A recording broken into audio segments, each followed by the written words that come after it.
باللہ من الشیطان الرجیم بسم اللہ الرحمن الرحیم۔ آج پڑھیں گے مسواک کی اہمیت۔ ابو نعیم حضرت جابر رضی اللہ تعالی عنہ سے روایت ہے، سرکار اعظم صلی اللہ علیہ وسلم نے فرمایا کہ 2 رکعتیں جو مسواک کر کے پڑھی جائیں بے مسواک کی 70 رکعتوں سے افضل ہے۔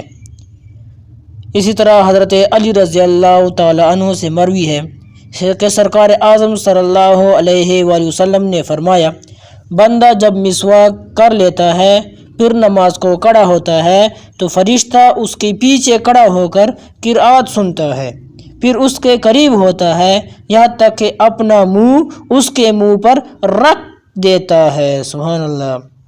مشائخ کرام رحمۃ اللہ تعالی علیہم اجمعین فرماتے ہیں کہ جو شخص مسواک کا عادی ہو مرتے وقت اسے کلمہ نصیب ہوگا، اور جو افیون کھاتا ہوگا مرتے وقت اسے کلمہ نصیب نہ ہوگا۔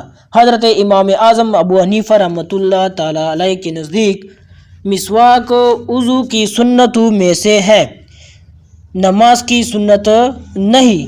مسواک کرنا افضل اور ہمارے پیارے آقا دو جہاں صلی اللہ علیہ وآلہ وسلم کا طریقہ ہے۔